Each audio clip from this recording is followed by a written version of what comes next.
Hello అందరికీ నమస్తే. Welcome to sing properties. నేను మీ గౌరవ్ సింగ్ని. ఈ వీడియోలో వచ్చేసి ఎల్ఆర్ఎస్ 2020 ఎవరైతే అప్లై చేశారో వాళ్ళు మొబైల్ నంబర్ ఎలా అప్డేట్ చేసుకోవాలో ఈ వీడియోలో నేను ఎక్స్ప్లెయిన్ చేస్తాను. చూడండి, న్యూ ట్యాబ్లో ఓపెన్ చేసుకుందాం. ఎల్ఆర్ఎస్ తెలంగాణ.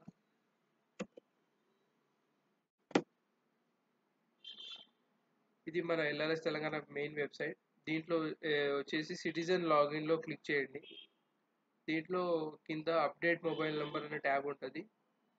ఇది క్లిక్ చేస్తే ఇదంతా రిక్వైర్డ్ డీటెయిల్స్ ఫిల్ చేయాల్సి వస్తుంది మొబైల్ నెంబర్ అప్డేట్ చేయాలంటే.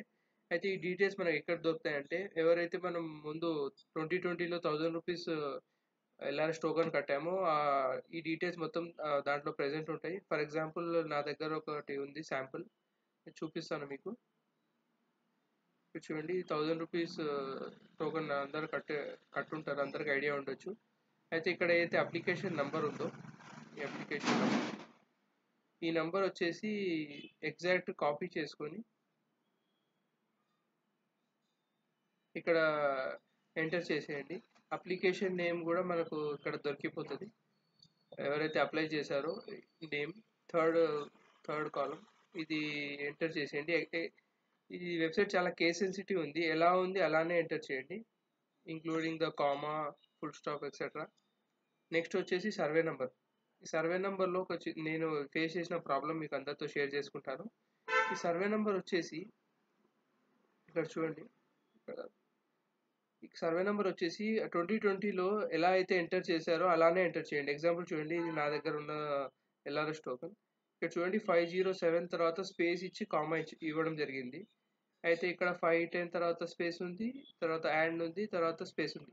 ఇక్కడ ఎలా అయితే ఉందో ఈ స్పేస్ కానివ్వండి, ఇది కామా కానివ్వండి, ఈ మధ్యలో స్పేస్, ఇది ఎలా అయితే ఉందో ఎగ్జాక్ట్ సేమ్ మ్యాచ్ అవుతుంది. మీకు అది ఎర్రర్ రాదు, లేకపోతే ఎర్రర్ వస్తూనే ఉంటుంది.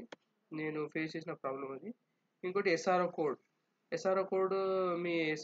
మీ ప్రాపర్టీ ఎక్కడైతే రిజిస్టర్ అయిందో దానికి సంబంధించిన ఎస్ఆర్ఓ మీ కోడ్ మీ డాక్యుమెంట్లో ఏదైతే ఉందో రిజిస్టర్ డాక్యుమెంట్లో దానిలో మీకు కనిపిస్తుంది. అది తెలియకపోతే ఎలా తెలుసుకోవాలంటే, మీ డిస్టిక్, మండల్, విలేజ్ కొడితే మీకు దానికి సంబంధించిన ఎస్ఆర్ఓ వస్తుంది. ఫర్ ఎగ్జాంపుల్ ఇక్కడ ఒకటి నేను తీసి పెట్టాను, చూడండి.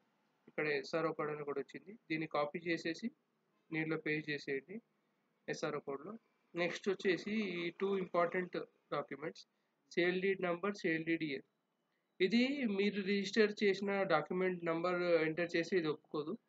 ఇది ఎవరైతే అప్లై చేశారో వాళ్ళ పేరు మీద సేల్ డీడ్ ఉంటుందో, applicant sale deed number and year enter చేసి ఇది మ్యాచ్ అవుతుంది. దాని తర్వాత అక్నాలెడ్జ్ చేసేసి వ్యాలిడేట్ చేసేయండి. దాని తర్వాత అంత వ్యాలిడ్ అయితే, అంత యాజ్ పర్ రికార్డ్స్ ఉంటే మీకు కొత్త number me please enter your number అని వస్తుంది. దాని తర్వాత ఓటీపీతో వెరిఫై చేసుకోండి. దాని తర్వాత నార్మల్గా లాగిన్ చేసి మీరు మీ అప్లికేషన్ స్టేటస్, ఇంకా పేమెంట్ ఉంటే పేమెంట్ అన్నీ చూసి ప్రొసీడ్ అవ్వచ్చు.